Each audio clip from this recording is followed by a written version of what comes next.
슈퍼 AI 시대의 투자는 어떻게 해야 되냐 이렇게 이제 제목을 슈퍼 정해봤는데 AI 그냥 시대. AI도 아니고 네, 슈퍼 그러니까 AI AI 시대에 사실 어떻게 보면 이제 투자도 투자지만 우리가 이제 어떻게 살아야 되는지에 대한 고민까지 살짝 좀 녹여봤습니다. 요즘에 좀 고민이 많아요. AI를 보면서 이게 이제 인류를 어떻게 바꿀 것이며 투자는 또 어떻게 바꿀 것이며 등등 여러 가지 고민들이 많은데 네. 제가 이 고민을 해결할 수 있는 능력은 없지만 이제 어떤 고민들이 이제 있고 이 고민들을 여러분들하고 같이 한번 나눠보면 좋겠다라는 생각을 좀 합니다.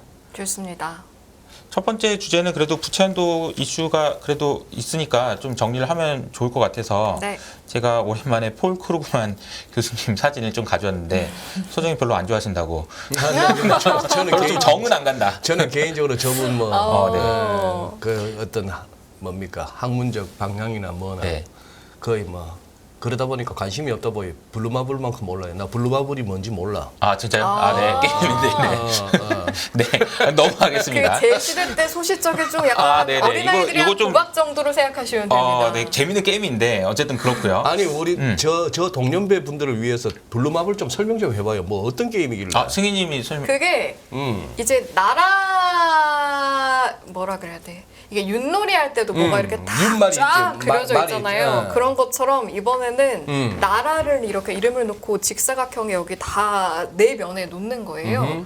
그 다음에 주사위를 던져서 네, 주사위를 던져서 가짜 돈을 가지고 내가 이 돈을 가지고 이걸 사겠다, 팔겠다, 여긴 내 땅이다, 막 이렇게 하면서 게임하는 건데. 땅 따먹기랑 비슷한 건데 은행도 예를 들어서 있어서 이제 돈을 빌릴 돌아다니다가 수 있고. 네. 미국에 걸렸어. 그러면 여기 미국이 이제 내 땅이 되는 거예요. 근데 이 미국에다가 호텔을 지을 수도 있고 빌딩을 지을 수도 있고 이게 투자를 하는 거죠. 그래서 다른 사람이 여기 걸리면 돈을 받을 수 있는 거고 일종의 이제 투자하고 리턴 이런 걸 이제 좀 만들어낸 그런 게임이라고 보시면 됩니다. 뭐 실업자는 P2E 해가지고 뭐 좀 하려다가 요즘 이상한 꼴이 났습니다만 뭐 게임하면서 돈 벌어 하더니만 그 블루마블 그게 실제 돈이 돼요 그러면은 그냥 단순한 게임이 아니라 실제 그 그러다가 안에서 종이 돈이 이제 왔다 종이 갔다 하는 돈으로. 거죠. 네네. 애기들이 아주 옛날에 1980년대에 나왔던 왜 그렇게 열심히 해갖고 조금 뭐 가짜 돈 이렇게 모이면 그거 뭐 다음은 뭐라도 바꿔준다 편의점에 뭐. 가서 하더라도 사 먹게 해준다 이러면 나중에 뭐 그럴 수도 있겠죠. 그랬으면 아마 소장님이 아셨을 겁니다. 그러지 않아서 네, 네, 아이들의 네. 놀이로 끝이 난다는. 네. 그래요. 어쨌든 부채 한도 이슈가 사실상 종료됐으니까 뭐 그동안 한 달 동안 뭐 여러 가지로 이야기를 많이 들으셨을 것 같고 제가 이제 이 질문을 좀 한번 해보려고 하는데 잠깐만요. 근데 좀 전에 저 우리 크루그만 교수 얼굴 나오는 부채 한도 끝 그리고 정부는 니들과 달라. 아니 다르죠. 뻔뻔하고 무책임하고 뻔뻔하고 무책임하고 뭐 네. 어허. 네. 막무가내고 막무가내고. 우리하고 다르죠. 우리 같은 순진한 서민들하고는 다르죠. 네, 그런데 네, 네. 부채 한도 이슈 드디어 끝. 저기다가 느낌표 딱 붙여도 됩니까? 퀘스천 마크 하나 같이 붙여놔야 되는 거 아니에요? 부채 한도 이슈 드디어 끝. 뭐 이런 식으로. 그러게요. 이게 그러니까 물음표를 하나 넣고 안 넣고가 좀 차이가 있을 것 좀 같긴 느낌이 한데 다르죠. 다르죠. 저는 끝난 것 같습니다. 끝난 것 같아요? 저는 끝난 것 같고 다음 스테이지가 또 시작된 것 같은데 뭐 뒤에 이제 좀 말씀드려보도록 하겠습니다. 그렇구만 교수. 좋은 얘기네. 우리 동아님. 그렇구만 교수. 네. 그 미국의 부채를 제가 한번 1939년 이후로 이렇게 네. 그려봤는데요. 네, 이 네. 그림을 많이 보셨겠지만 처음으로 1조 달러를 돌파했을 때가 1982년이더라고요. 미국의 부채가. 그리고 10조를 돌파하는데 한 20년 이상 걸린 거죠. 27년 걸렸습니다. 2009년에 10조 달러를 돌파했습니다. 네. 그리고 8년 만에 20조 달러를 돌파하고 점점 속도가 빨라지죠. 그러네요. 5년 만에 또 이제 30조 달러 돌파하고 이 각도가 점점 이렇게 가다가 이러다가 이거 90도로 올라가는 거 아닌가? 이런 생각이 들 정도로 지금 굉장히 빠른 속도로 지금 부채가 올라가고 있거든요. 근데 이렇게 되면은 이제 이런 거죠. 뭐 예를 들자면 이제 사람에 비유하자면은 제 입장에서는 이제 은행에 가가지고 10살 때 1억을 빌렸는데 뭐 20살 때 20억을 뭐 2억을 빌렸고 뭐 3억을 빌리고 계속 빌린다는 얘기잖아요. 그래서 이제 많은 분들이 이런 질문을 할 수 있어요. 좀 약간 어린아이 같은 유치한 질문이라고 생각할 수도 있지만 마음속으로는 늘 하던 고민일 수도 있을 것 같습니다. 정부는 이거 돈 안 갚아도 됩니까? 원금을? 이 질문이요. 근데 이 질문을 어디서 이제 하도 많이 들으셨는지 폴 크루만 교수님께서 한 2주 전쯤에 이런 대답을 해주셨습니다. 내가 이 말까지는 안 하려고 그랬는데 내가 좀 해줄게 설명을 이러면서 자, 어떤 설명을 해주시냐면은 네. 사실은 이런 거죠.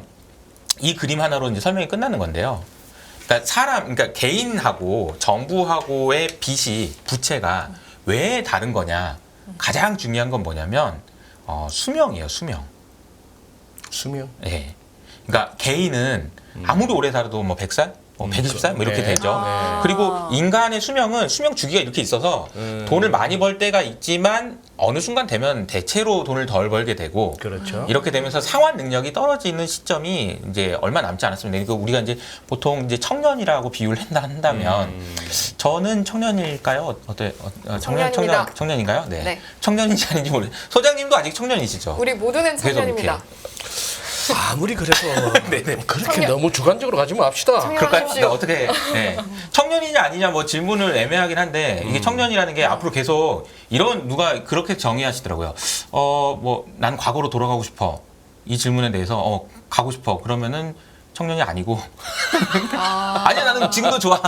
이러면 이제 청년이다. 이렇게 그렇지, 비유도 그렇지. 할 수 많이 있고 되네요. 네. 사실 인간의 수명이 지금 너무 늘어났잖아요. 맞아요. 네. 그래서 청년의 범위를 과거에는 뭐 3, 40대 뭐 이렇게 했다면 이제는 한 5, 60대까지 늘려야 되지 않나? 이런 생각도 요새 드는데 어쨌든 이 청년이라는 얘기를 한 이유는 뭐냐면 돈을 계속 벌 것 같아서 이 친구한테는 돈을 더 빌려줘도 되겠다. 라는 예. 구간이 있다면 예. 개인한테도 돈을 더 빌려줄 수 있는 거죠. 그러나 네. 어느 순간 지나가게 되면 좀 갚으셔야 되는 거 아니에요? 이제 은행에서 자꾸 전화 오고 회사는 잘 다니고 계신 거 맞죠? 뭐 이렇게 자꾸 이제 연락이 오는 거죠. 네. 그렇다고 보면 이 정부의 빚은 이 그림에서 나온 것처럼 정부가 돌아가실 때 이게 이제 RIP가 이제 Rest in Peace거든요. 이곳에 잠들다 뭐 이런 묘비잖아요. 그러니까 정부가 이게 묘비에서 이제 죽는 경우 이 죽는 경우가 언제일까를 생각을 해보면 이게 이제 인간의 수명보다는 훨씬 더 길다라는 거죠. 그래서 돈을 안 갚아도 된다는 아니지만 이게 이제 개인의 부채랑은 좀 다르다. 네. 이런 설명을 해주시면서 저는 이 설명을 들으면서 이 질문이랑 똑같다고 생각했어요. 자꾸 제가 청년이라는 이야기를 했는데 그럼 미국은 청년일까?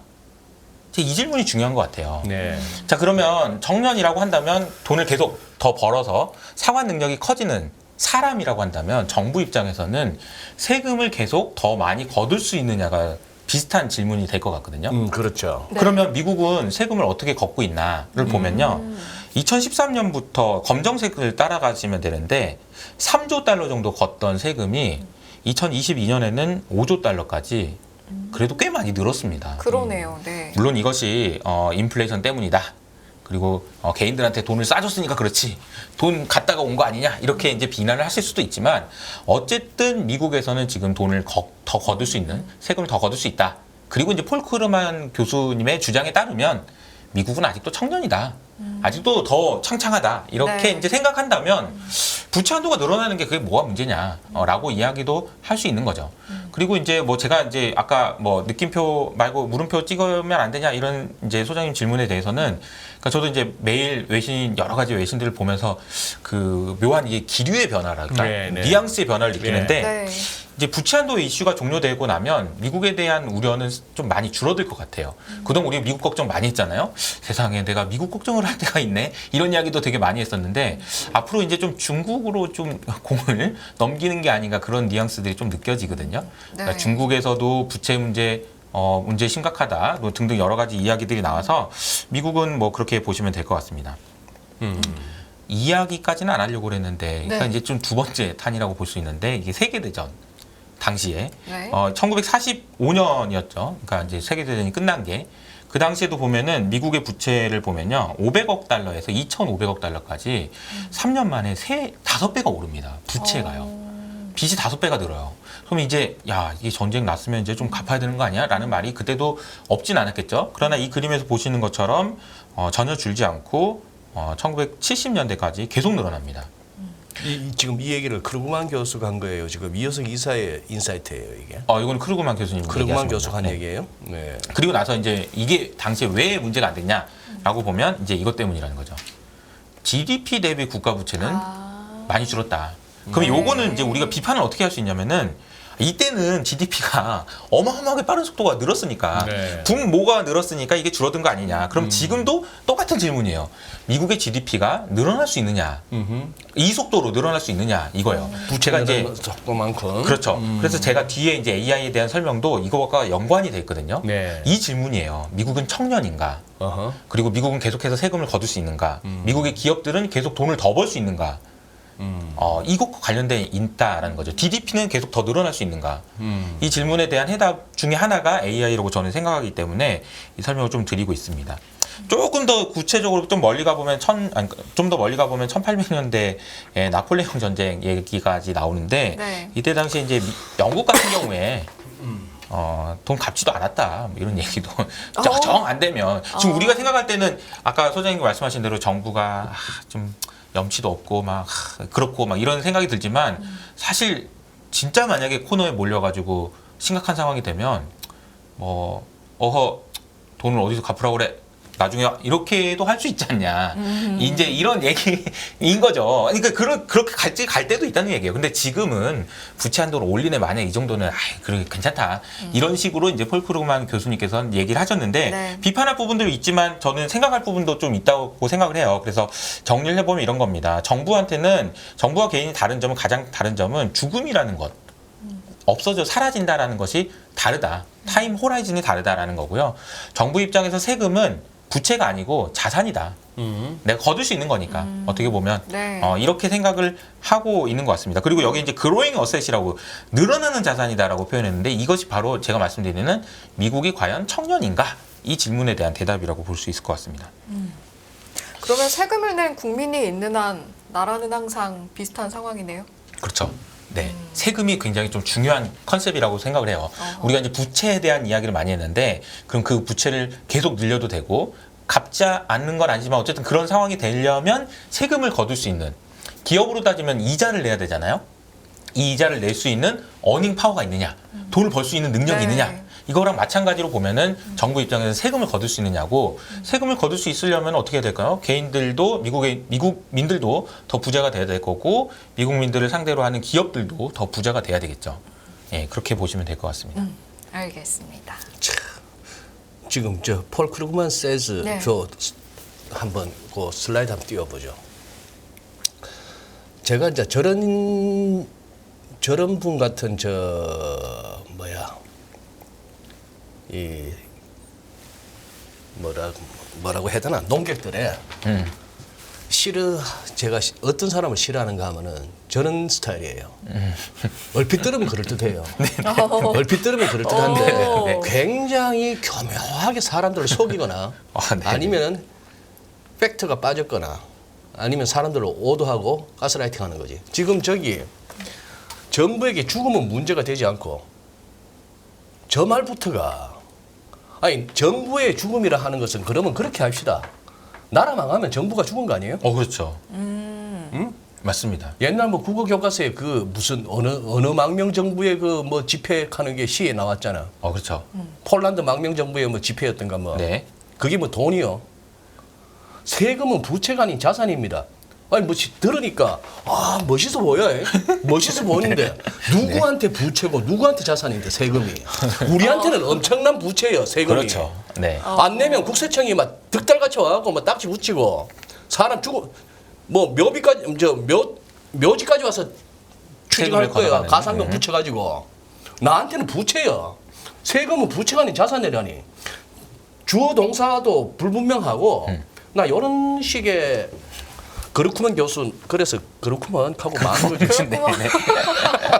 오케이, 넘어갑시다. 네네네. 네. 알겠습니다. 그러니까 이제 이 교수님의 표현도 그렇게 얘기는 했어요. 앞에 그러니까 제국도 멸망을 하긴 하는데 당연히 나라도 죽을 수 있지. 그러나 지금 미국이 죽음을 논할 단계는 아니다. 적어도 패권이 흔들린다 이런 정도는 오케이 뭐 그렇게 생각할 수 있지만 네. 뭐 죽음을 논할 정도는 아니지 않냐 이렇게 보시면 될 것 같습니다. 그 시장에 대한 이야기를 조금 더 이제 드리고 싶은데요. 네. 지난주에 나왔던 지표죠. 영국의 물가가 생각보다 높게 나오면서 그렇대요. 네. 이 그림 한번 보실까요? 그 파란색 선이 5월 23일 날에 찍혀 있는 그 점도표거든요. 영국의 점도표. 지금 현재 4.5%인데 한 5%까지는 올릴 수 있을 것 같다, 올려야 될 것 같다라는 생각이 5.5%까지 이제 상당히 많이 올라갔습니다. 영국의 기준금리를 저기까지 올려야 된다. 네, 금리 전망이 꽤 많이 올라갔고요. 미국 같은 경우에도 지난주에 나왔던 코어 PC이죠. 핵심 물가 지수를 보면은 안 내려갑니다. 잘 안 내려가서 이게 이제 좀 지긋지긋한 물가다. 물가 얘기 이제 끝난 것 같은데 아직도 안 끝났냐 이런 생각이 좀 들죠. 네. 그리고 이러다 보니까 물가에 대한 그러니까 금리에 대한 전망도 보시는 것처럼 파란색 선에서 빨간색 선으로 좀 이동했습니다. 그러니까 이제 금리를 좀 빨리 내릴 수도 있다라는 생각에서 이제는 6월 달, 6월 13일, 14일 이때 나온 6월 FOMC 회의에서도 금리를 한 번 더 인상할 수도 있다라는 이야기들이 나오고 있고 이러다 보니까 이제 우리나라에서도 그러면은 잠깐만 외국인들이 지금 하이닉스 삼성전자 매일 사는 거 보면은 1조씩 6천억씩 사는 거 보면 우리나라도 지금 반도체 경기가 너무 안 좋아서 지금 경기가 안 좋았던 거지 예. 반도체 경기만 돌아서면은 괜찮은 거 아닌가? 금리를 굳이 내려야 되나? 그러면서 이제 한 번 더 미국 올리면 올릴 수도 있지 않나? 이런 이제 이야기들이 나오고 있는 상황이라고 보시면 네. 되겠습니다. 그래서 개인적으로는 저희 이제 시장에 대한 시나리오는 이렇게 보고 있어요. 인플레이션에 대한 시나리오가 굉장히 좀 중요할 것 같은데 이 그림을 제가 이제 여러 차례 이제 보여드리는 그림인데 중간에 보시면 밑으로 쿡 꺼지는 구간이 있죠. 이게 아마 이제 6월 달에 발표될 5월 CPI, 6월 CPI가 아마 YY 기준으로 많이 떨어지는 걸로 나올 겁니다. 지난번에 4.9%였는데 아마 그 이하로 많이 떨어질 거예요. 그래서 이렇게 떨어지는 구간에서는 사실 인플레이션을 안 잡히네. 이 정도지. 어떡해. 이 정도는 아니다. 약간 차이가 있죠. 좀 지긋지긋하긴 하네. 그런 거랑 야, 이거 큰일 났다. 이거 안 잡히나 보다. 이거랑은 좀 차이가 있지 않나. 그래서 인플레이션을 여름 정도까지는 진짜 걱정을 덜 할 것 같은데요. 이 그림에서 보시면은 약간 내려가다가 올라오는 구간이 있죠. 예. 이게 언제부터 올라오게 될 수 있냐면 7월에서 8월 사이에서는 그 나오는 지표들 보면은 이거 진짜 안 잡히나 본데? 그런 이야기가 나올 수도 있어서 네. 여름에는 이걸 가지고 한번 시장에서 이슈가 한번 될 수도 있다라는 생각은 좀 하고 있습니다. 네. 물가가 왜 안 잡히는지에 대한 생각을 제가 한 두 가지 정도로 말씀 좀 드려보려고 하는데 첫 번째는 많이 들어보셨을 거예요. 오른쪽에 있는 그림을 한번 보시면은 최근에 연준에서 나온 자료입니다. 리세션이 나오면요 초과 저축을 늘려요. 그래서 이게 2008년, 2001년, 1980년 이렇게 나와 있잖아요. 네. 그러니까 사람들이 저축을 더 많이 합니다. 소비를 안 한다는 얘기죠. 왜냐하면 경기 침체 한번 되니까 일자리도 잃고 아이고 큰일 났다 안 되겠다 돈 쓰지 말자 저축 좀 하자 이러면서 이제 저축이 늘어납니다. 근데 이게 되게 이상한 게 2020년에 있었던 리세션 구간에서는 이 그림에서 보시는 것처럼 파란색 선인데요. 쭉 위로 올라갔다가 오히려 내려오고 있는 상황이죠. 그러네요. 이렇게 많이 갑자기 늘어난 이유는 사람들이 저축을 많이 해서가 아니고요. 그냥 돈을 쏴줬기 때문이에요. 그렇죠. 예. 이게 이제 왜곡 효과를 주는 겁니다. 야, 이렇게까지 사람들이 계속 소비를 하고 물가가 안 잡히네. 이거는 가장 큰 이유는 저는 이거라고 생각을 하고요. 여전히 이렇게 많이 썼는데도 불구하고 여전히 5천억 달러나 남아 있습니다. 초과 저축액이에요. 초과 저축액. 네, 네. 이 부분이 첫 번째인 것 같고요. 두 번째는 좀 재밌는 얘기를 좀 가져왔는데 지금 유튜브 채널에 보시면 네. KBS에서 아메리칸 팩토리라고 쳐보시면 이 영상을 보실 수가 있거든요. 기회가 되시면 저는 유튜브에서? 이거는 네, 무슨 KBS에서 내용인데요? 나온 다큐멘터리인데요. 네. 저는 요건 한번 좀 보시면 되게 재밌게 인사이트를 얻으실 수 있지 않을까. 보셔도 되는데 이제 제가 한번 말씀드려볼게요. 네네, 대략적인 내용을. 네. 네. 텍사스에 대한 이야기입니다. 텍사스 지역은 아시는 것처럼 여기 멕시코가 있고 요 위에가 이제 텍사스 지역이잖아요. 네. 예. 텍사스에 우리 유명한 그 도시들이 있습니다. 샌안토니오, 휴스턴, 오스틴, 그리고 이제 댈러스, 연준이 있는 곳이죠. 네. 이렇게 있습니다. 근데 요 얘기를 왜 하냐면요. 오스틴 옆에 있는 테일러라는 지역에 삼성전자 공장이 들어가요. 근데 오스틴 옆에 테일러. 네, 테일러라는 그 테일러? 작은 마을이 있습니다. 아주 작은 여기 마을. 지도상에는 테일러 이름이 안 보이네요. 네, 아주 작은 마을이에요. 아주 작은 마을. 어느 정도 작냐면은 스타벅스가 없었습니다. 아 그래요? 이 동네에는 그 생각이 정도로 됐습니다. 작았어요. 옥수수 밭으로만 딱 깔려 있는. 그러면 에디아 정도는 있었고. 에디아는 없었겠죠. 네, 에디아는 없었고 스타벅스가 이노 스타벅스가 얼마 전에 나왔던 그 에디아가 정도로 우리 거구나. 네, 그 정도로 작은 나라예요. 작은 도시였던 거죠. 네네. 근데 이제 제가 미국의 GDP를 이제 생각하면 머릿속으로 떠올리는 그림은 딱 이 그림이거든요. 이 그림이 2018년에 나온 그림인데 이게 뭐냐면 3D로 미국의 GDP를 나타낸 거예요. 그래서 보시면 위로 뾰족 올라오실수록 GDP가 큰 도시들이라고 보시면 됩니다. 뉴욕. 제일 높이 올라 있는 게 뉴욕이고 1.7조 달러입니다. 1.7조 달러. 네, 그리고 이제 이 그림을 딱 보시면 느낌이 오시겠지만 전반적으로 해변가가 잘 사는구나. 이걸 알 수 있죠. 동부와 서부 지역이 샌프란시스코나 아니면 최근에 이슈가 됐던 실리콘밸리나 전부 서부 지역에 있죠. 그러네요. 네. 뉴욕도 그렇고요. 근데 저는 이렇게 생각했는데 가운데잖아요, 텍사스는. 예. 텍사스 이야기를 좀 해보겠는데, 그때 이제 텍사스의 사이즈를 한번 보면요. 캘리포니아, 이 지역이 캘리포니아 지역인데요. 캘리포니아가 3조 달러 정도 되고요, GDP가. 네. 예, 3조 달러면은 영국이랑 비슷한 수준입니다. 2위가 텍사스인데요. 2위가 한 2조 달러 가까운 텍사스 지역이고, 이거는 캐나다랑 미국 50개 주 가운데 네. GDP가 2위예요. 네, 텍사스가 와중에? 2위예요. 네. 그러니까 가장 이제 큰 나라 그 주 중에 하나죠. 그러니까 중요한 주예요.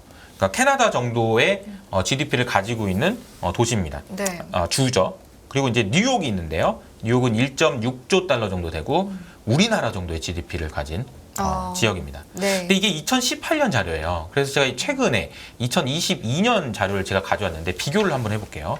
우리가 근데 이제 헤드라인 이제 외신에서 보는 뉴스나 저도 맨날 챙겨보는 뉴스들은 야 뉴욕의 공실률이 이게 장난이 아니라더라.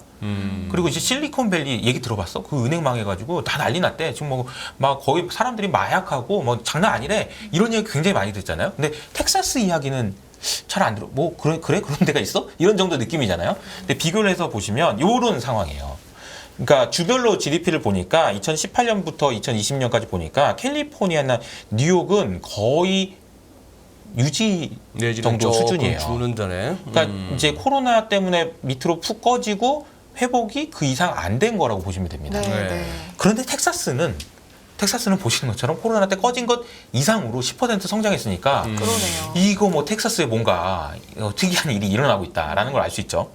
뭐 최근에 뉴스의 흐름만 보더라도 캘리포니아에서 도저히 뭐 다 지금 빠져나오고 있죠. 방 빼서 텍사스로 오잖아요. 맞아요. 일단 뭐 캘리포니아 저기 세금 많이 때리고 맞아요. 생활비 비싸고 임금 세고 맞아요. 거기에 비해서 텍사스는 자, 그러니까 방금 설명해 주신 게 딱 맞는 건데 네. 캘리포니아 지역에서 세금이 높고 지대가 비싸고 임대료가 비싸고 사람들이 너무 임금도 높고 온통 길거리에 그러면 펜타닐 중독자들 좀비처럼 돌아다니고 노숙자고 뭐 맞아요. 지린내 진동하고 그러다 보니까 제가 이렇게 표현을 해도 될지 모르겠는데 젠트리피케이션이 나타나고 있는 것 같아요. 젠트리피케이션이라고 해서 우리 이제 뭐 가로수길이나 네, 이런데 네. 보면은 장사가 엄청 잘 되면요 네. 임대료가 올라가잖아요. 그러면서 장사를 못하면서 이제 빠져나가게 되는 감당 오히려 못하면서. 감당을 못하는 거죠. 그러니까 캘리포니아 지역이 딱 그런 거 아니냐라는 이야기가 나올 정도입니다. 그리고 어디로 가냐면 세금 안 걷는 텍사스로 오고 있는 거예요. 자, 이 그림이 2020년하고 2022년에 성장률 기여도를 나타낸 거거든요. 남색이 진할수록 성장률 기여도가 높은 곳인데요. 이 그림이 뚜렷한 차이가 있는 것이 캘리포니아 지역이 2020년에는 굉장히 높다가 지금은 텍사스로 이동했다라는 걸 알 수 있죠. 그렇죠. 그런데 이게 왜 이러는지를 보면 아까 그 다큐멘터리를 보면 딱 정말 체감할 수가 있는데 이겁니다. 제가 그림 몇 개를 캡처해 왔는데요. 네. 가장 중요한 거 애리조나엔 지금 TSMC가 공장을 짓고 있고요. 텍사스에는 삼성이 공장을 짓고 있습니다. 그리고 그 공장을 짓는데 공장을 짓는 게 그냥 짓는 게 아니고요. 24시간 비가 오나 눈이 오나 계속 짓더라고요. 정말 빠른 속도로 짓기 위해서 정말 진짜 어마어마한 속도로 짓고 있고요. 예. 이러다 보니까 근데 삼성전자가 왜 거기다가 반도체 공장을 짓지? 이렇게 생각할 수 있잖아요. 옥수수밭밖에 없는데. 근데 알고 보니까 그 지역에 있는 오스틴 지역에요. 미국에 있는 빅테크들이 방금 말씀하셨던 그 이유들 때문에 다 들어가 있대요. 네네. 애플, 아마존, 모라클 뭐 전부 다요. 그래서 그러니까 이 오른쪽에 있는 남자분이 뭐라고 얘기하시냐면 이거 전체적으로 하루에 500명씩은 새로 이사 오는 것 같다. 젊은 애들이. 그러니까 이 도시는 지금 활기가 넘치는 거예요. 그러다가 또 남쪽 국경의 텍사스 그쪽 멕시코 접경에서는 15,000명 일평균 15,000명씩 쏟아져 들어오니까 불법 네. 이민자들 그렇죠. 완전 뭐 구멍 다 열렸지 뭐. 그리고 나서 이제 마지막 밑에 있는 그림은 네. 이분이 이제 이렇게 얘기하는 거죠. 집값이 미쳤다. 그러다 보니까. 조만간에 캘리포니아 집값 나오겠네 그 동네도. 아니 근데 워낙 싸서 워낙 싸서 집값이 4배 올랐는데도 네 배 아직도 올랐는데도. 싸다. 이런 이야기들이 나오고 있습니다. 그 그래서 우리나라 복부인들 조금만 가면은 그냥 네. 캘리포니아급으로 만들어 줄 수 있는데. 그래서 저 아마 이제 투자하고. 제 주변에 이 영상을 한번 보라고 네. 얘기를 했더니 네. 보신 분들이 다 똑같은 말이 부동산 사러 가요. 부동산이다 부동산 이런 이야기를 하시는 거죠. 잠시만요. 저희 고모가 지금 텍사스에 계시는데 정말요? 제가 전화를 넣어서 전화 연결해보나요? 네. 그래서 텍사스가 이렇게 좀 핫하다라는 말씀을 드린 이유가요. 네. 이 그림이에요. 텍사스 댈러스 연준이 텍사스 지역의 경기에 대해서 계속 설명해주고 있는데 여기도 흔히 말하는 리딩 인디케이터 우리가 경기 선행지수라고 할 수 있는 것들은 꺾였습니다. 빨간색 선이에요. 근데 고용은 여전히 굉장히 탄탄하다는 걸 볼 수 있어요. 파란색 선입니다. 그러니까 저는 이게 이제 지역별로 보니까 미국의 이제 나라라는 경제를 한 나라로 보지 않고 이게 지역별로 보니까 이게 좀 이해가 될 수도 있지 않나. 우리가 지금 계속 논란이 되는 게 아니 장단기 금리차도 이렇게 벌어져 있고 선행지표도 이렇게 박살 났는데 리세션이 왜 안 오는 거지? 물가는 왜 이렇게 안 잡히는 거지? 네. 알고 보면 미국 지역 내의 차별화된 움직임들이 우리를 혼란시킨 거 아닌가라는 생각 좀 들어가지고 그 내용을 좀 소개를 좀 해드렸습니다. 네네. 그래요. 나중에는 저 텍사스가 별도의 나라가 될 가능성도 항상 회자되어 왔어요. 50개 주 가운데 텍사스는 유별나 저기는 가면은 성조기보다도 자기네 주기 론스타기가 더 많잖아요.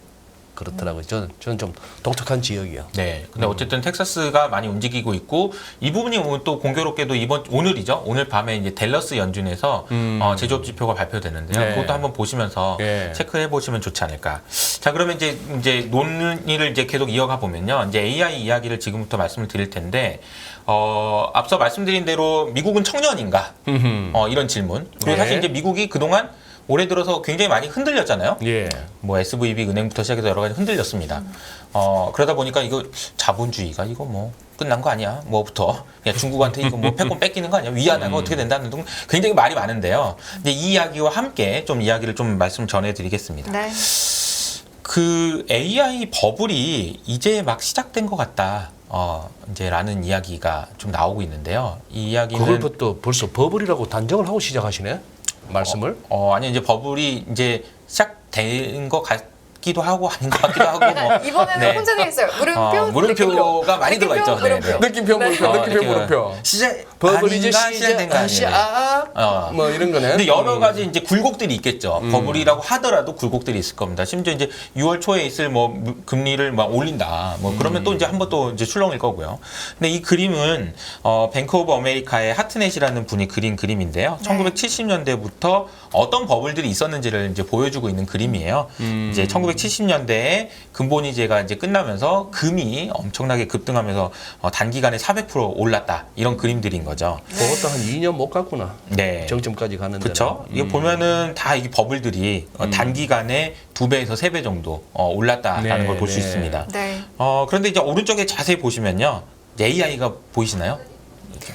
네. 지금 여기서 저 하늘색 제일 제일 끝에. 소성계 비트코인이고 그 밑에 지금 약간 연두색. 연두색 네. AI가 지금 이제 싹 고개를 들고 있네. 네. 아. 그래서 요거를 이제 뭐라고 칭했냐면 베이비 버블이다. 이렇게 이제 칭한 거죠. 잠깐만. 우리 뭐 너무 서둘러가 이거 이따가 다시 돌려보게 해야지 잘 안 되더라고. 이거 과거에 어떤 버블이 있었는지 왼쪽부터 한번 봅시다. 골드다운 뭐예요? 일본입니다. 일본의 1980년대 일본. 아, 일본의 그 니케이 차트만 봐도 네. 알 수 있는 일본 버블. 그리고 이제 아시아 버블이 이제 90년대에 있었고요. 이게 그거 이제 하다가 97년에 97년에 자빠졌고. IMF 우리나라는 IMF 그리고 이제 98년부터는 인터넷 버블. 인터넷 닷컴 이건 이제 버블. 뒤에 좀 설명을 드려보도록 하겠습니다. 그리고 이제 집값이 올라서 이것이 서프라임 서프라임으로 모기지. 갔었고요. 그때 이후로 이제 중국이 엄청난 이제 호황을 누린 적도 네. 있었고요. 네. 브릭스 그리고 이제 바이오텍이 이제 우리나라도 그랬지만 14년, 15년, 16년 이때 이제 버블이 있었고요. 봐요. 네. 그리고 이제 아크 그리고 비트코인 그리고 팡 아크가 뭐예요? 남색 선인데요. ARKK. 네. 와우. 네. 아크도 나름 버블이 꼈고 여기 명함 올리네. 비트코인은 물결 표시가 돼 있죠? 네. 숫자가 다릅니다. 네, 600%가 아니고 1600%. Y축에 600에서 물결 표시한 다음에 갑자기 1200, 1400으로 가는구나. 네. 아, 차원이 다른 버블. 네, 차원이 다른 버블이었습니다. 네. 그리고 이제 AI는 정말 이제 아기처럼 이렇게 지금 올라가 있는 상황이고요. 대비가 많네요. 새싹이네, 새싹. 네, 새싹인데 싹. 이 새싹이 진짜 버블로 갈 건지 네. 아닐 건지 네. 뭐 벌써부터 고민해야 되냐 뭐 고민해볼 필요 있는 거잖아요. 그냥 상상해보는 거고 네. 그런 관점이라고 보시면 되겠고요. 이것저것 다 떠나서 이 그림을 보는 순간에 아직은 올라타야겠네. 버블이 아직 시작 안 했죠. 버블이라면 제 저거다, 생각에는 저거다. 제 생각에 버블이라면 금리를 올리는 구간에도 계속 올라가야 버블입니다. 금리를 무시하고 올라야 버블이에요. 근데 이제 이 그림에서 보시면은 이 그림을 그린 이제 하트넷이라는 분이 이런 표현을 쓰셨어요. 밑에 이제 영어로 썼는데 제가 이제 한국말로 풀어 설명드리면 이런 겁니다. 내가 아무리 생각해봐도 펀더멘탈로 보면은 미국 연준이 금리를 안 내릴 것 같고 이러면 버블이 안 올 것 같은데 버블은 원래 펀더멘탈 무시해. 이렇게 이제 약간 체념하듯이 네. 올 수도 있지. 오면 나 할 말 없어 솔직히. 이런 뉘앙스라고 보시면 되겠습니다. 그 버블에 대해서 이제 여러 가지 그러니까 AI에 대해서 여러 가지 말씀을 드릴 텐데 첫 번째로는 이 그림이 모든 걸 설명한다고 봐요. 잠깐만, AI만 주식이냐 슬라이드 그냥 넘어가는 것 같은데. 요거야? 네, 요거는 뭐예요? 올해 연초 대비 수익률을 보여드리는 그림이에요. 연초 대비 수익률은 엔비디아 160%, 마이크로소프트 40%, 애플 35%, 구글 40%, 메타 112.7% 이렇게 올랐습니다. 소위 7개의 주식들이 굉장히 많이 올랐죠. 그리고 네. 나머지 주식들은 오히려 빨간색은 빠진 거잖아요. 그러니까 빠졌습니다. 이게 올해 연초 대비 수익률이라고 보시면 됩니다. 이 그림이요. 왼쪽에 있는 그림 아마 보신 분들도 있을 텐데 잠깐만, 요거 좀 궁금해하실 것 같은데 우리 시청자분들 요 그림, 요 AI만 주식이냐 요 화면 어디 가면 요런 화면 볼 수 있어요? 핀비즈라고 해서요. 핀비즈? 네. FI? 영어로 finviz.com 하면은 그냥 그림이 잠깐만, 이제 볼 수 있습니다. FIN. 네. 그리고 네. 제가 카톡으로 보내드릴까요? 아니 우리 VI. VI. 네. 빅토리 할 때, 네네. VICT 할 때 그 V. 네. 핀비즈. VIZ. 네, 마징가 네, Z 할 때 네, Z. 네, 네. 핀비즈.com. 네. 오케이. 이 감사해요. 그림은 이제 많이 보시는 그림이긴 해요. 네. 자, 요 내용으로, 또 웃긴 내용으로 넘어가겠습니다. 자, 이제 이 엄마가, 얼마 전에 제가 그 에코프로 할 때도 엄마, 아들, 저 에코프로 많이 샀지 뭐 이렇게 해가지고 이제 짤이 돌았다고 설명을 드린 적이 있었는데, 요 그림도 정말 진짜 촌철살인이더라고요. 엄마가 이렇게 얘기하는 겁니다. 아들, 엄마는 마소랑 엔비디아? 그건 뭔지 모르겠는데 그거 샀어 이렇게 얘기하는 거죠. 그러니까 제가 이제 제목을 엔비디아라고 이야기한 게 저는 핵심이라고 봐요. 뭔지 잘 모르겠어. 근데 AI래. 이게 이제 쉬운 거예요. 버블이 되려면요, 그냥 딱 들었을 때 AI, 그래? 끝. 이렇게 돼야 버블이 올 수 있습니다. 왜냐하면 전파 속도가 빨라야 되거든요. 이게 딱 보여주는 그림이 아닌가라는 생각이 들어요. 그 밑에 있는 그 오랑우탄은 소리를 지르면서 뭐라고 얘기를 하고 있냐면요. 아이고 엄마, 야 경기 침체에 스태그플레이션에 퍼펙트 스톰에 달러 폭권에 뭐 이런 거 있잖아요. 제가 늘 자주 말씀드리는 거. 이런 거 얘기하는 사람은 돈 못 벌고 엔비디아 얘기, 엔비디아인가 요 이제 사람이 돈을 벌었다. 심플하다. 일단 기본 조건이 전제돼 있다라는 거고요.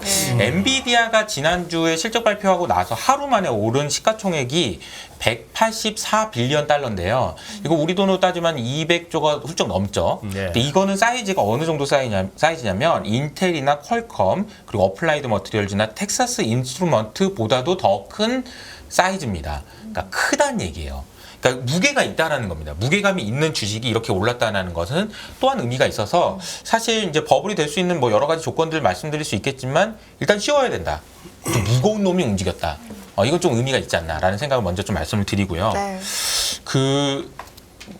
사람을 움직이는 거는 여러 가지가 있지만 돈을 벌고 싶은 욕구 이런 것도 사람을 움직이죠.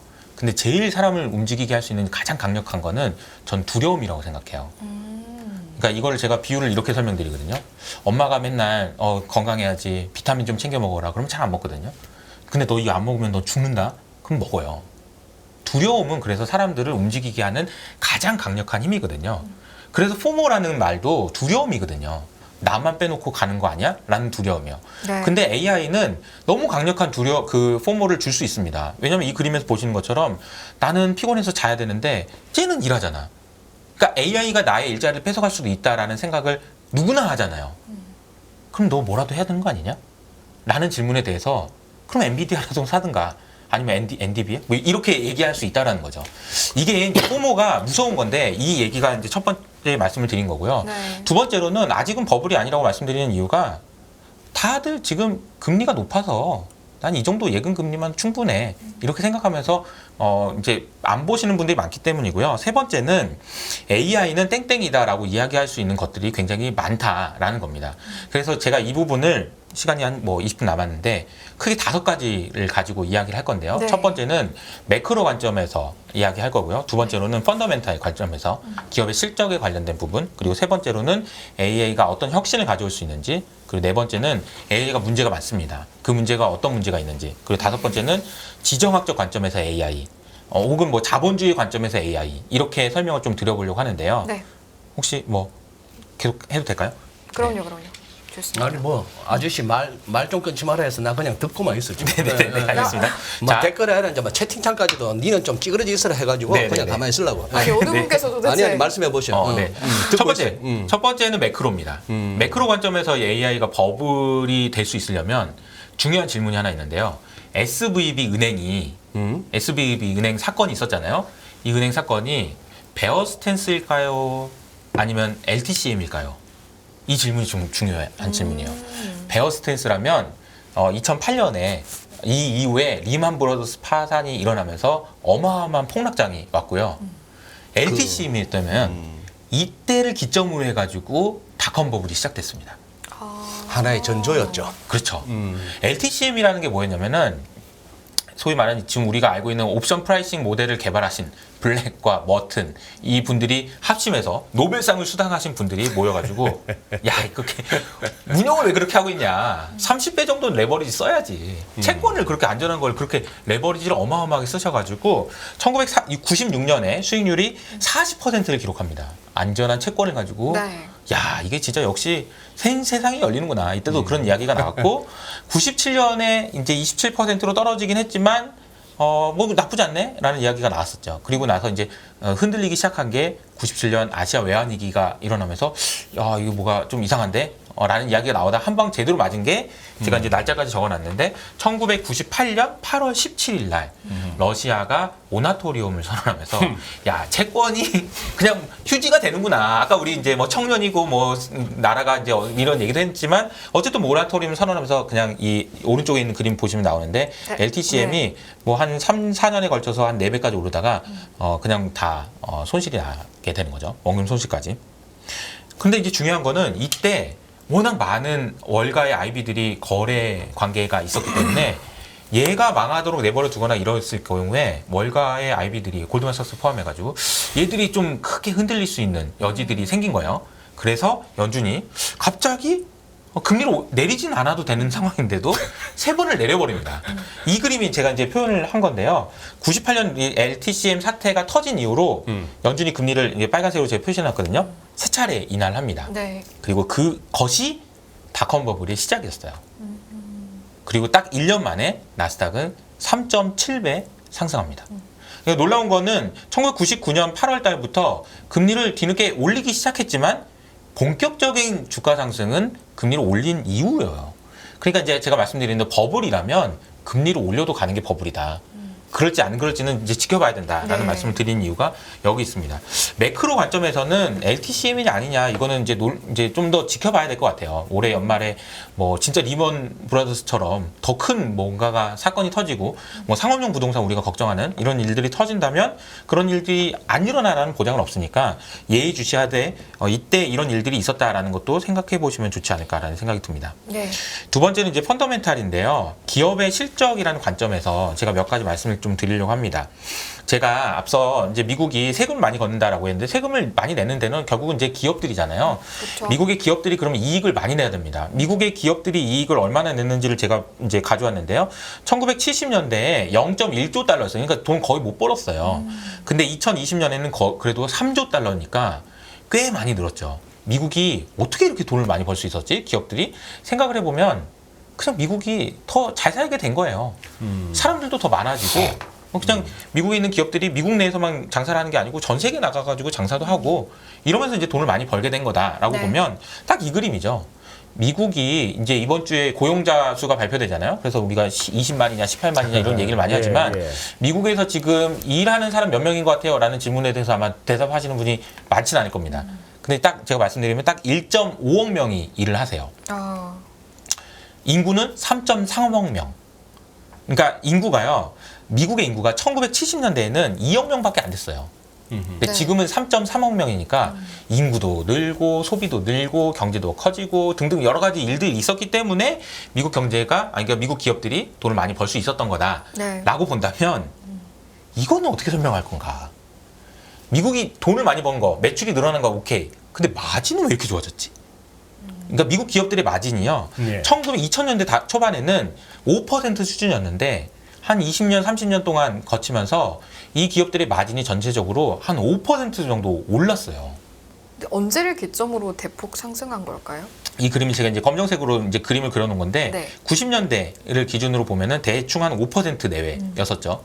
그리고 이것이 쭉 꾸준히 추세를 그리면서 올라가면서 10%대까지 올라온 겁니다. 대략 한 5%포인트가 마진이 좋아진 거예요. 이거는 좀 다른 얘기거든요. 그럼 마진이 도대체 왜 좋아졌나라고 생각을 해보면 금리가 일단 굉장히 낮아졌죠. 그 구간에서. 예. 근데 이게 더 낮아질 수 있을까라는 생각이 들고요. 두 번째로는 세금도 안 냅니다. 계속 낮아졌죠. 낮춰졌죠. 그리고 이제 결정적인 게 이건데요. 코스트가 줄어들었습니다. 비용. 특히 인건비가 많이 줄어들었는데 이 그림은 뭐냐면요. 사람들, 그러니까 개인 그 근로자들에게 주는 인건비를 GDP로 나눈 값이거든요. 예. 근데 이 그림에서 보시는 것처럼 2000년대부터 꾸준히 낮아졌고 최근에도 많이 낮아져 있는 거죠. 그러니까 지금 비용이 굉장히 많이 줄었다라는 거예요. 근데 왜 비용이 어떻게 줄었지라고 생각을 해보면 이 그림으로 제가 설명을 드리는데 미국이 이제 지난번에 코로나 당시에 우리나라는 안 그랬는데 미국은 당시에 코로나가 터지고 나서 당장 아까 제가 1억 5천만 명 일하고 있다고 했잖아요. 네. 2천만 명을 잘라버립니다. 순식간에요. 이 그림에 보시는 것처럼. 한 달에 2천만 개가 날라갔죠. 네. 예. 그러니까 1.5억 명에서 1.3억 명으로 2천만 명이 한 방에 네. 그리고 나서 이제 쭉 이렇게 회복이 된 거잖아요. 네. 근데 이게 이 질문을 제가 해볼게요. 이때는 누가 잘렸고 이때는 누가 뽑혔을까요? 이때는 누가 잘렸고 누가 잘렸느냐? 네, 이때는 누가 뽑혔을까? 궁금하네요, 이 질문을 해보면 진짜. 네. 그냥 직관적으로 이렇게 생각할 수 있어요. 아, 일은 많이 안 하시는데 월급은 많이 받으시는 부장님이 잘리고 일을 열심히 하는데 월급은 작은 대리가 뽑히지 않았을까? 이렇게 생각할 수 있잖아요. 그렇게 생각할 수 있는 그 뇌피셜을 증명하는 게 이 그림입니다. 미국의 노동 생산성이 제가 빨간색으로 표시한 그 빨간색 선을 보시면 네. 굉장히 많이 늘었어요. 그러네요. 그쵸? 잠깐만요. 뭐가 노동 생산성이라고요? 빨간색이 노동 빨간색. 생산성인데 노동 생산성이 많이 늘었다는 거죠. 그러니까 그만큼 미국의 고용 자체가 효율화됐다라고 말씀드릴 수 있는 거고 제가 이 말씀을 드리는 이유는 뭐냐면 네. 마른 수건을 짤 만큼 짰다 이거예요. 네. 제가 미국 기업의 이익이 늘어났다고 했고 마진이 굉장히 좋아졌다고 했잖아요. 근데 이제 마른 수건은 짤 만큼 짠 거예요. 더 이상 짤 수가 없습니다. 네. 그런데 여기서 AI가 나오는 거죠. 그리고 AI에 대해서 골드만삭스에서 뭐라고 얘기했냐면 앞으로 미국과 유럽에서 한 3억 명 정도가 해고될 거다. 잠깐만요. 미국에서 지금 아까 1억 5천만 명 일한다고 지금 거기다 잘린다 이런 얘기고요. 네. 그리고 고임금 서비스 일자리가 줄어들 거다라고 이야기했는데 이 부분은 챗GPT를 개발한 오픈 AI에서 쓴 논문에서 제가 가져온 그림이거든요. 이건 좀 복잡해서 이해하시기가 힘든데 쉽게 설명드리면 이겁니다. 당신의 생각은 틀렸습니다. 이거 왜 틀렸는데요? 그러면 자녀들한테 이렇게 얘기하시잖아요. 가급적이면 몸 쓰는 일 말고 머리 쓰는 일을 해라. 공부 열심히 해서 대학 가서 뭐 해라. 이게 다 틀렸다는 얘기예요. 왜? 네. 다 AI가 다 일자리 뺏어갈 일자리인 거예요. AI가 잘하는 것만 지금 어떻게 보면은 공부시키고 있는 걸 수도 있다. 그러니까 고임금 노동자들의 일자리가 굉장히 많이 뺏길 거다라는 이야기고요. 네. 그래서 10년 동안 마진이 400bp. 즉 아까 제가 말씀드린 것처럼 한 20년, 30년에 걸쳐서 마진이 5% 올랐다고 했잖아요. 또 5% 올라갈 수 있다. 라는 이야기가 나오고 있는 거죠. 근데 이 부분이 저는 이제 AI가 가지고 있는 펀더멘탈이라고 생각해요. 기업 입장에서 추가적으로 마진을 개선하기 위해서는 반드시 도입할 수밖에 없는 그런 이야기라고 보시면 되겠습니다. 네. 혁신과 관련된 이야기는 이제 지난번에도 제가 보여드렸던 그림이에요. 아크 인베스트먼트가 가져온 그림이고요. 사실 어떻게 보면은 우리 인류는 과학기술의 발전, 그러니까 뭐 과학혁명 이걸 통해서 생산성의 혁신들이 계속 일어났던 겁니다. 어떻게 보면 이렇게 생각해 볼까요? 뭐 워드라는 것이 우리가 나온 이후로 네. 옛날에 타자를 치고 썼다가 잘못 나온 거 이거 지우고 그랬죠. 쓰고 네. 이런 게 없어진 거잖아요. 네.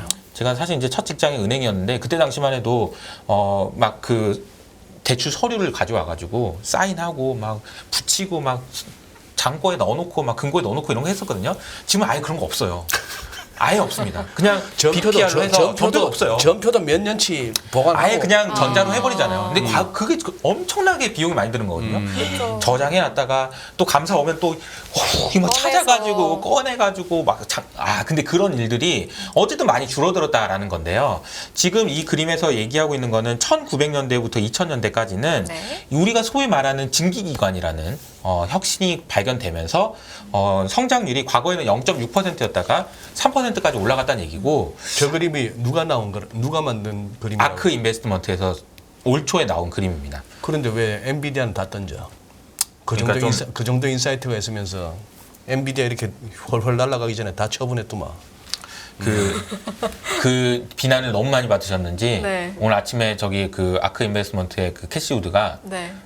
네가 잘 몰라서 하는 말이야. 테슬라가 진짜야. 뭐 이러면서 이제 얘기를 하시긴 했더라고요. 엔비디아가 진짜가 아니고 이렇게 얘기를 하시긴 했는데 좀 뭔가 궁색해 보이긴 하죠. 담고 있는 종목들 보니까 줌, 록구, 뭐 그러니까요. 코인베이스. 뭐 안타깝긴 하지만 어쨌든 뭐 그렇게 해서 보고 있는 건데요.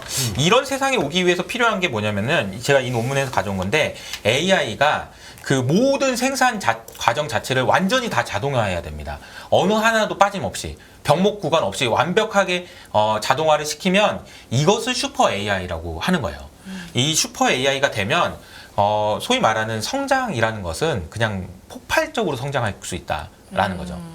AI가 계속 다 하니까 쉬지도 않고 할 수 있다라는 건데 그런 세상이 언제 오냐?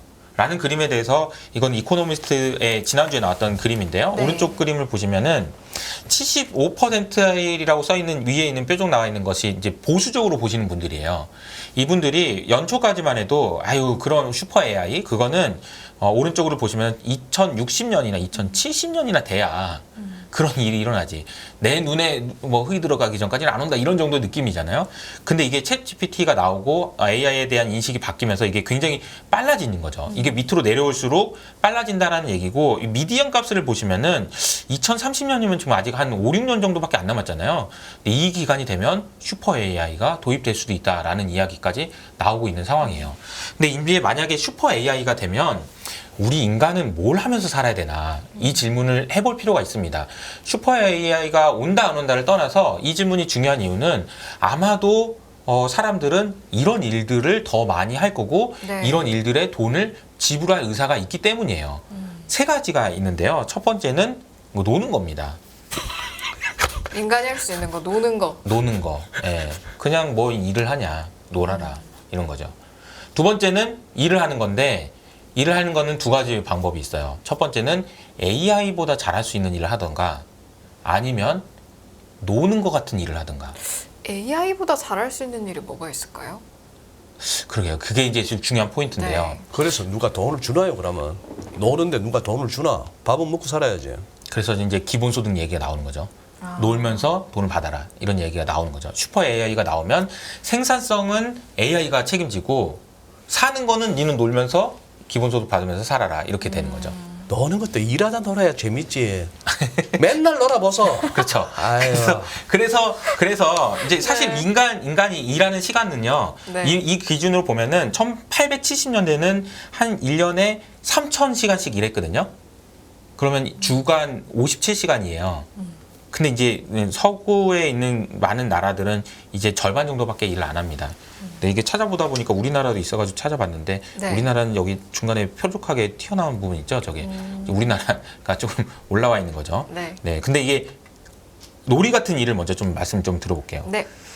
이 얘기를 하면 좀 기분이 나쁘실 수도 있긴 한데 놀이 왜요? 같은 일을 대해서 설명하면서 네. 그 요즘에 부자들이 더 일을 많이 한다는 부자들이 일을 금시초문 아닌가요? 부자들이 일을 많이 한대. 근데 나도 저 금시초문이다라고 생각을 하다가 일론 머스크를 보니까 이해가 되긴 하더라고요. 그 진짜 뭐 예. 바쁘게 사는 양반이죠. 예. 그리고 일론 머스크는 그러면 얘는 일을 한다고 생각할까, 논다고 생각할까? 가끔 놀이처럼 생각하나 싶을 때도 있어요. 예. 얘는 트위터를 네. 하면서 일한다고 생각할까, 논다고 생각할까? 아, 저는 놀이에 가깝다라고 생각하거든요. 이 놀이에 가깝다라는 얘기는 뭐냐면은 인간이 도파민이 나오는 거예요. 그러니까 놀면 도파민이 나와요. 기분이 좋아요. 행복해요. 만족감이 좋아요. 근데 일을 한다는 얘기는 뭔가 돈을 벌어야 되기 때문에 일을 하는 거잖아요. 근데 과연 일론 머스크가 이 돈을 벌려고 일을 할까요? 그냥 재밌어서 하는 것 같지 않아요? 이런 일들이 많아질 거라는 얘기입니다. 그리고 일반적인 사람이 심지어 이제 이런 이코노미스트들도 있다고 하는데 제가 누군지는 몰라고 이름은 못 적어봤습니다. 이게 맞는지 한번 들어보세요. 가능성이 있어 보여요. 제 생각에는 노동도 일종의 소비재다. 노동을 하면서 돈을 받는 게 아니고 넌 노동을 했으니까 기쁘지? 지금으로선 동의하기가 어려운데요. 그쵸?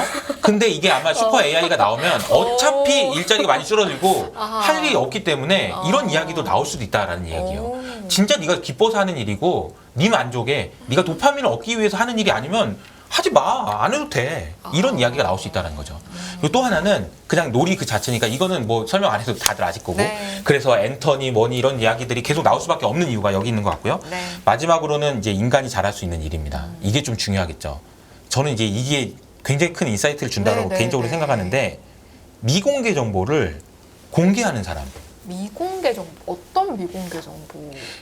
이거를 리얼타임이라고 설명하는데 네. 실시간이죠. 실시간이라는 게 뭘까? 자, 지금 여러분들이 이 방송을 실시간으로 보고 계시잖아요. 네. 이 과정이 미공개 정보가 공개되는 과정입니다. 아, 최초의 정보를 공개하는 그렇죠. 과정인가요? 그러니까 제가 머릿속에 있는 그 생각을 대중들에게 처음으로 공개하는 거잖아요. 이 과정인 거예요.